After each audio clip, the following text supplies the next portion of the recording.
The 8 essential blues bends. This is something that if you were going to play blues rock, these are 8 bends that should be in your arsenal. These are what I consider the basics, the essentials. So let's get right into it. It's one of my earliest memories. I was watching TV and I saw a black and white performance of B.B. King playing sometime in the early 60s, and just the way he bent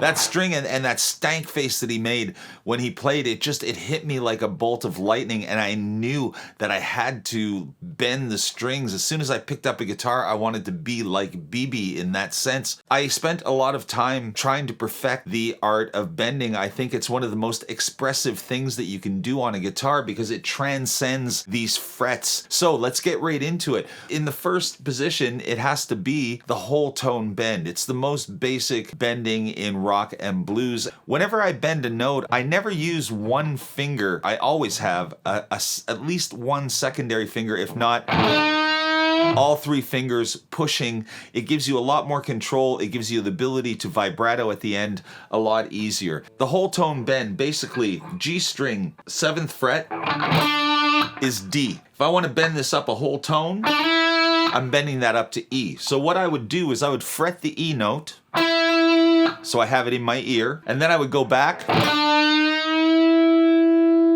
and I would bend as close as I could to that E note.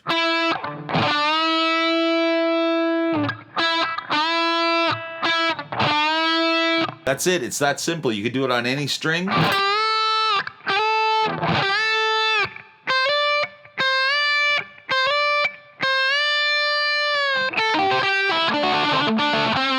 There you go, the whole step bend. I think that the second most important one is the half step bend. A whole tone bend is over 2 frets. And a half step bend is over 1 fret. Finger the note that you want to get to, fret it, and then bend up to it.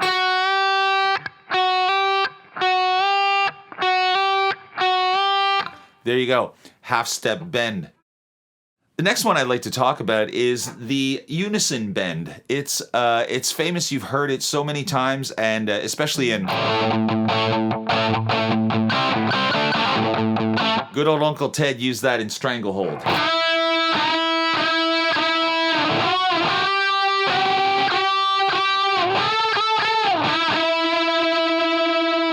You put your index finger on the E note of the B string, which is the 5th fret. I take both of my fingers onto the G string at the 7th fret, which is D, and I'm going to bend the G string up until I take this D up to an E, which is the same note as this.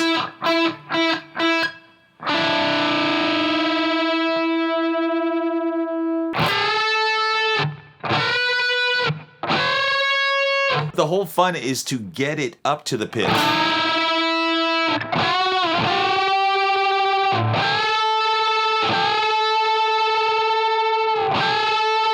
And there's all kinds of juicy information in those little beats in between as you learn to control it more. Which leads me to the next one, called the oblique bend. So if we were to stay in A and we took the A major triad right here, and I took this note, which is the E on the B string again, and I took the B on the G string, and I went up to C sharp with it. Well,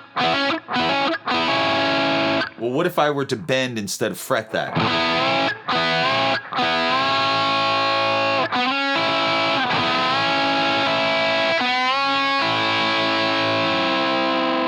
And again, there's all that crazy information in between the destination and the target note.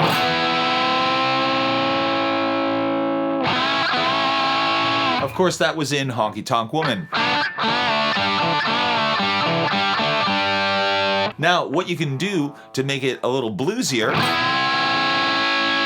is that you move this up 3 frets, 1, 2, 3, and then suddenly you have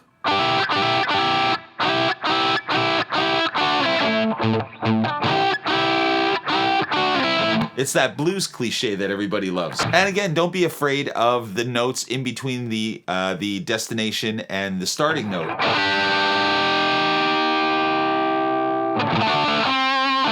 There's all kinds of juicy tension in there that comes to release when you finally hit the target pitch. Another one that I really like, it's more of a microtonal bend, but it's on 2 strings at a time. We are actually going to bend 2 strings at a time, and we've heard this kind of stuff. It's a cliche in a lot of rock and blues, especially I guess the most popular that most people would know would be.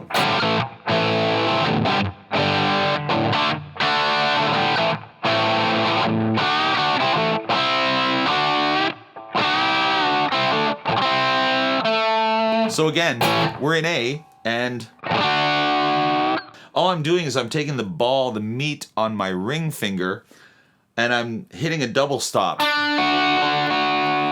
the G and the B string at the 7th fret, and then I'm just pushing it up.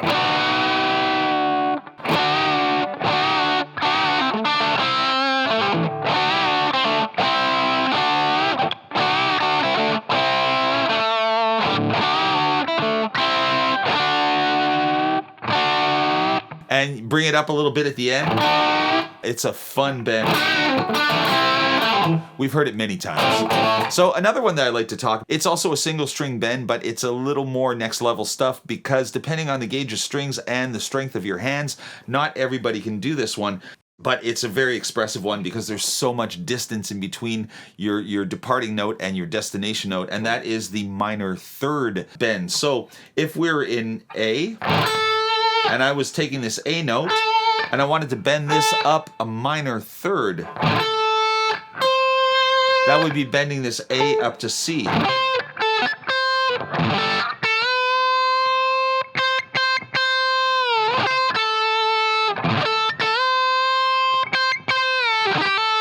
Very expressive, very wide, very...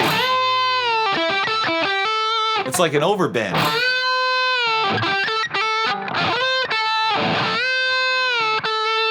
Anyway, very expressive. I love the minor third bend. You can do it on any string. You'll find out where, once you get comfortable with your scales and which notes you should bend. Okay, the next one I'd like to talk about, I saw first Stevie Ray Vaughan do it. I don't know what this is called. This seems to be one of his things, but we've heard Jimi Hendrix do it too, but especially in Texas Flood, in the second solo when Stevie goes crazy, he grabs a whole whack of strings. I call it a cluster bend. I don't know what else to call it, but basically you're taking the 3 bottom strings and you're trying to get them all under the same finger.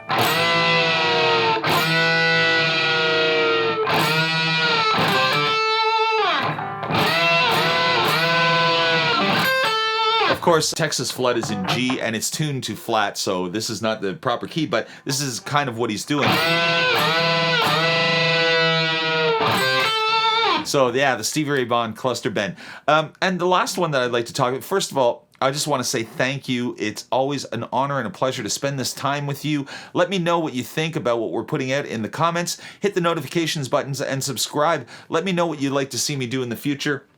And on this last one, I want to talk about one of my favorite bends, which is the everything bend. So basically what you do, it's any bend that you want to do that I've already demonstrated, but you really take your time getting up there or coming back down from it, and you play or listen, let the notes ring out in between. It especially works well with the oblique bends because you're going up to a note,